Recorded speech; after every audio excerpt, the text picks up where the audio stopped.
Udah, Pak. Assalamualaikum warahmatullahi wabarakatuh. Selamat pagi yang terhormat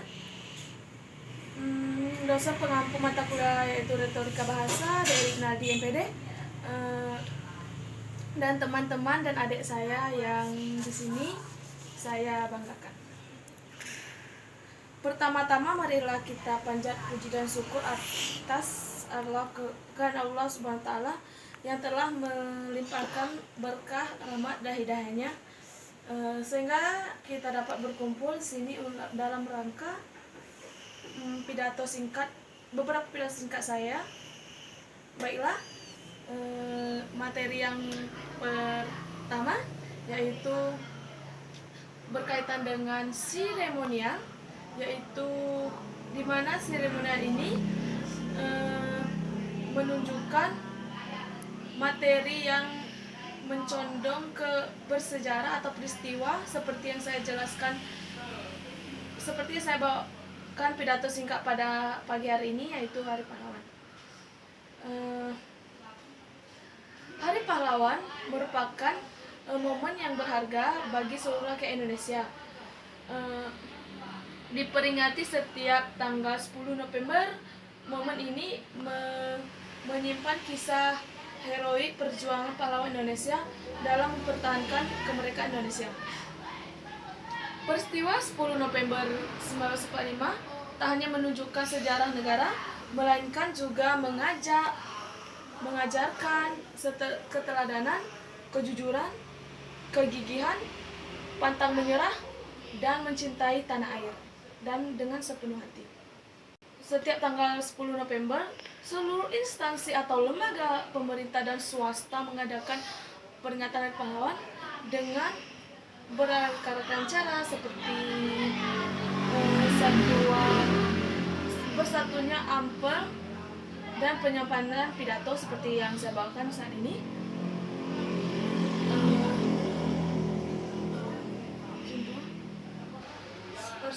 Baiklah, yang kedua yaitu persuasif, di mana di sini persuasif menurut Kamus Bahasa Indonesia adalah bersifat membujuk secara halus supaya menjadi yakin. Jadi di sini pengertian persuasif adalah teks yang bersifat membujuk agar orang-orang lain yakin. Seperti halnya pidato, contoh pidato persuasif yang saya bawakan pada pagi hari ini yaitu tentang COVID-19. Menilai pendapat dalam memberikan ujian dalam mencapai kemajuan Indonesia di berbagai bidang, seperti dijelaskan dengan Undang-Undang 22/2020, pemerintah telah diberikan kewenangan yang memadai dalam menjelaskan kebijakan fiskal, kebijakan keuangan negara, dan kebijakan stabilitas sistem keuangan untuk mengatasi pandemi COVID-19 beserta dampak-dampaknya. Asas keselamatan rakyat sehubungannya dengan asas tertinggi dalam penyelenggaraan pemerintah negara. Hal ini semakin penting ketika Indonesia dihadapkan pandemi COVID-19. Oleh karena itu, berbagai upaya dan kebijakan negara untuk menyelamatkan rakyat untuk mendapatkan dukungan dari semua pihak. Di sisi lain, rakyat juga menuntut kinerja pemerintah yang optimal dalam bertindak sigap, cepat, dan terpadu dalam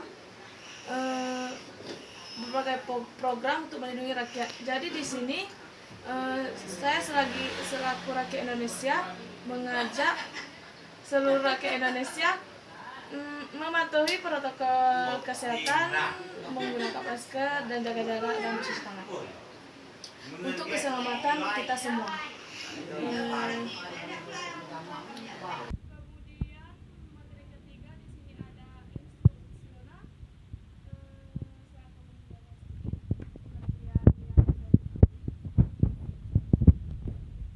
Di sini instruksional di Kamus Besar Bahasa Indonesia adalah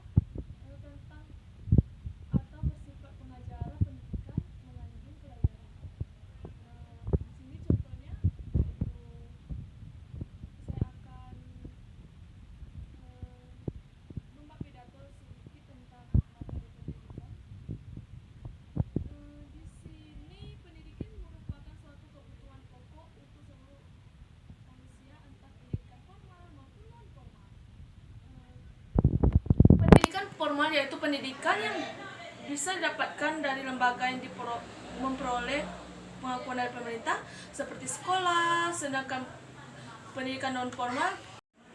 Kemudian yaitu materi yang ketiga, di sini ada instruksional. Saya akan menjelaskan sedikit tentang pengertian yang belum tahu apa itu instruksional. Di sini instruksional di dalam Kamus Bahasa Indonesia adalah tentang atau bersifat pengajaran, pendidikan, mengandung pelajaran. Di sini contohnya yaitu saya akan membuat pidato sedikit tentang pidato pendidikan. Pendidikan merupakan suatu kebutuhan pokok untuk seluruh umat manusia, entah pendidikan formal maupun non formal. Pendidikan formal yaitu pendidikan yang didapatkan dari lembaga yang sudah memperoleh pengakuan dari pemerintah seperti sekolah, sedangkan pendidikan non formal merupakan pendidikan yang dapat diperoleh di luar sekolah seperti keluarga, lembaga khusus, masyarakat, dan lain-lain. Pendidikan ini begitu penting karena menyangkut generasi muda dan penerus bangsa yang cerdas dan peduli yang akan meneruskan tongkat estafet para pendiri bangsa. Di sini kita berbicara mengenai pendidikan. Sekarang Indonesia memang menggunakan program wajib 12 tahun. Pasti sudah tahu kan? Semuanya pasti sudah tahu dan saya yakin itu. Sehingga diharapkan generasi penerus bangsa dapat memperoleh pendidikan yang baik dan mampu bersaing di kaca globalisasi pada saat ini. Kemudian materi yang selanjutnya eksposisi. Pengertiannya adalah teks yang mengandung gagasan atau fakta. Di dalam teks tersebut terdapat perkenalan isu atau masalah serta rangkaian argumen. Di sini kemudian materi yang selanjutnya eksposisi. Pengertian teks eksposisi adalah teks yang mengandung gagasan dan fakta. Di dalam teks tersebut terdapat perkenalan isu atau masalah serta rangkaian argumen. Di sini saya akan membuat pidato yang berkaitan dengan perekonomian negara pada saat sekarang ini. Kita patut bersyukur bahwa di tengah gejolak perekonomian global, pembangunan ekonomi kita selama 5 tahun ini telah menumbuhkan sampai yang bergembirakan. Seperti pertumbuhan ekonomi kita, trennya meningkat dari 4,88% di tahun 2015 menjadi 4,17% di 2018, dan terakhir semester 1 2019 mencapai 5,6%. Angka pengangguran menurun dari 5,8% pada Februari 2015 menjadi 5,1% pada 2011. Di sini penduduk miskin terus-menerus menurun dari 11,26% pada Maret 2015 menjadi 9,41% pada Maret 2019. Terendah dalam sejarah NKRI.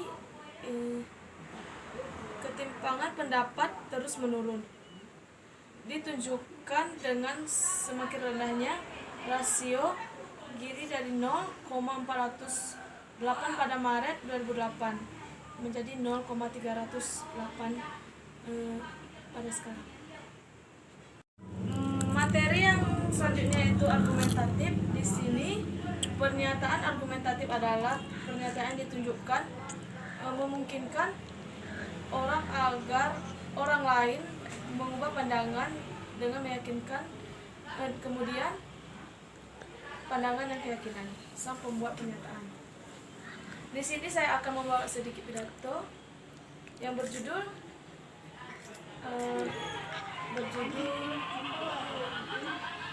yaitu kenakalan remaja, yang berkaitan dengan tema argumentatif. Teman-teman sekalian,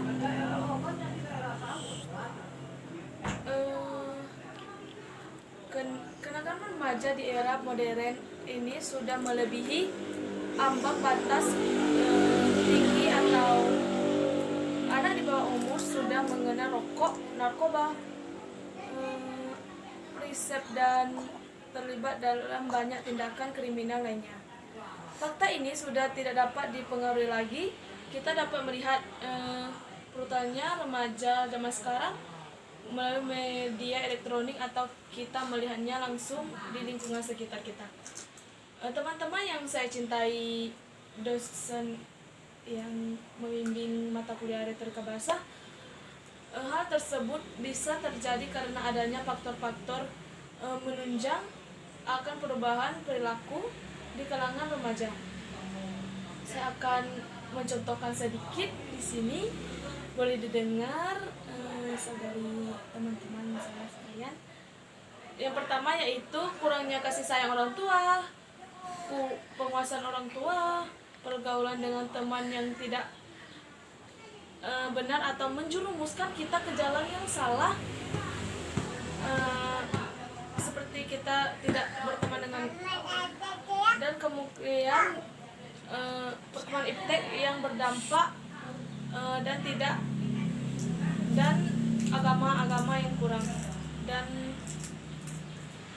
kemudian teman-teman saya cintai dan dosen pembimbing mata kuliah bahasa, ada beberapa cara yang mungkin bisa jadikan usaha untuk mengatasi dan mencegah kenakalan remaja untuk buat diri kita sendiri, jangan kita terjerumus ke dalamnya. Di antaranya itu di sini saya akan menjelaskan sedikit.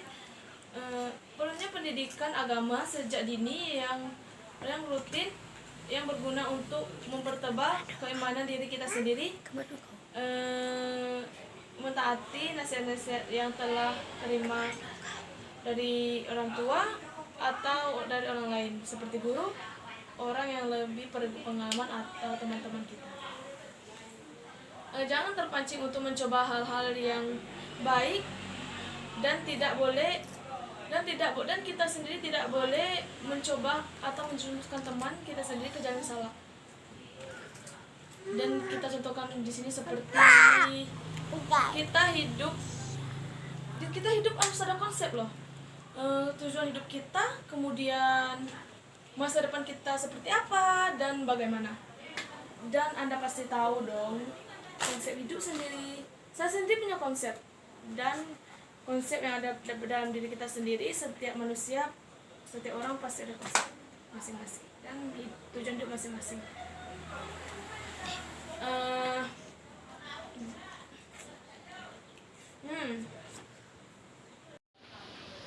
Baiklah, itu saja yang dapat saya sampaikan atau jelaskan. Saya Pina Lepira dari program studi Tardis Bahasa Indonesia 3B mengundurkan diri. Jika terdapat kesalahan dan kesalahan kata-kata, saya mohon maaf. Kepada Tuhan saya mohon ampun. Saya akhiri, wabillahi taufiq wal hidayah. Wassalamualaikum warahmatullahi wabarakatuh.